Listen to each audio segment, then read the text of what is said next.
kita lihat sepertinya Pak Ganjar Pranowo dan Pak Mahfud ini akan sangat kuat.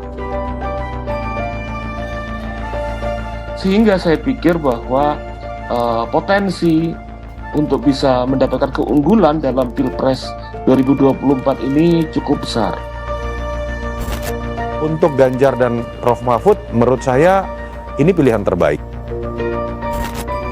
Kalau misalnya nanti putranya Pak Jokowi maju sebagai cawapres, Bapak siap nggak menghadapi?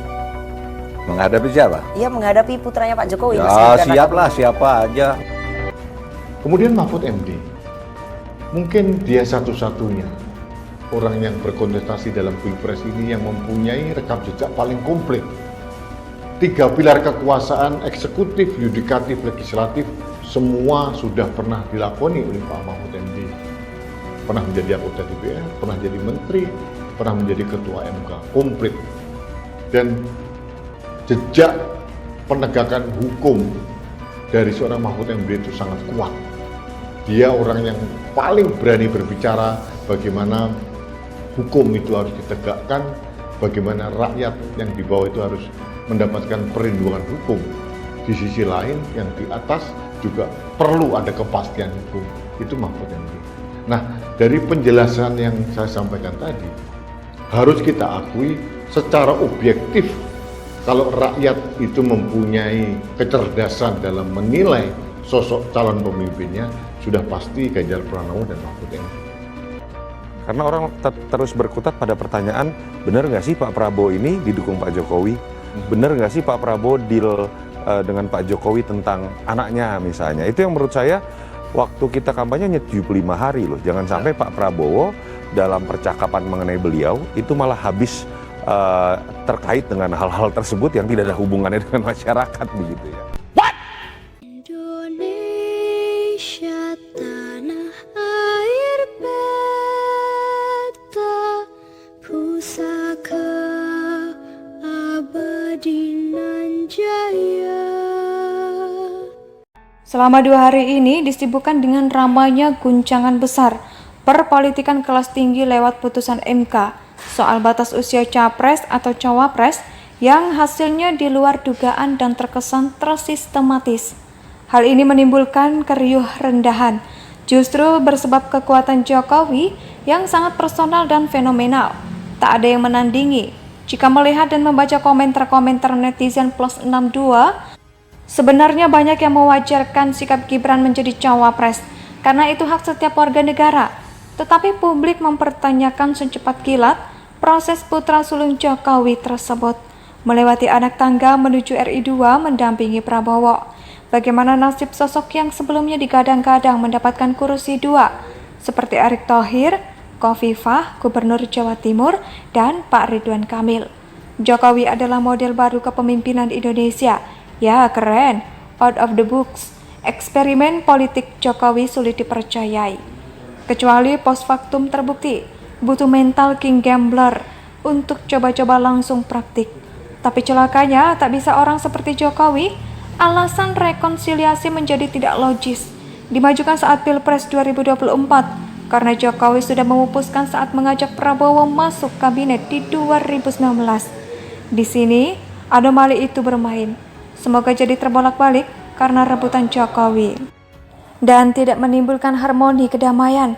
Terus bagaimana dengan pasangan Ganjar dan Mahfud MD? Nah, disinilah letak keajaibannya.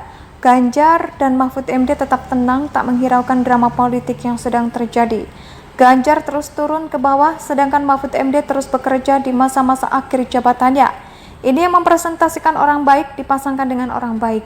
Ganjar sudah membuktikan selama 30 tahun karir politiknya. Pria berambut putih itu berhasil melewati ujian-ujian kenikmatan seorang politisi dan pejabat publik, penyalahgunaan wewenang dan korupsi. Reformasi birokrasi dilakukan Ganjar di Jateng. Ganjar berhasil merubah stigma aparat pemerintahan dari penguasa menjadi pelayan publik yang fast respon. Beragam kanal aduan masyarakat dibuka selebar-lebarnya. Selain itu, transparansi dalam pemerintahan juga dilakukan untuk mencegah kebocoran dan efisiensi. Ganjar melakukan digitalisasi birokrasi.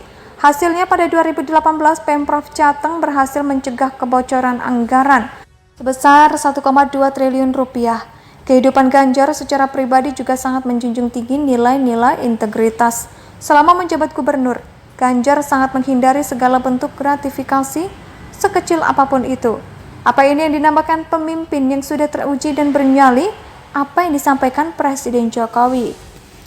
Selama 2 hari ini disibukkan dengan ramainya guncangan besar perpolitikan kelas tinggi lewat putusan MK soal batas usia capres atau cawapres yang hasilnya di luar dugaan dan terkesan tersistematis. Hal ini menimbulkan keriuh rendahan, justru bersebab kekuatan Jokowi yang sangat personal dan fenomenal. Tak ada yang menandingi. Jika melihat dan membaca komentar-komentar netizen plus 62, sebenarnya banyak yang mewajarkan sikap Gibran menjadi cawapres karena itu hak setiap warga negara.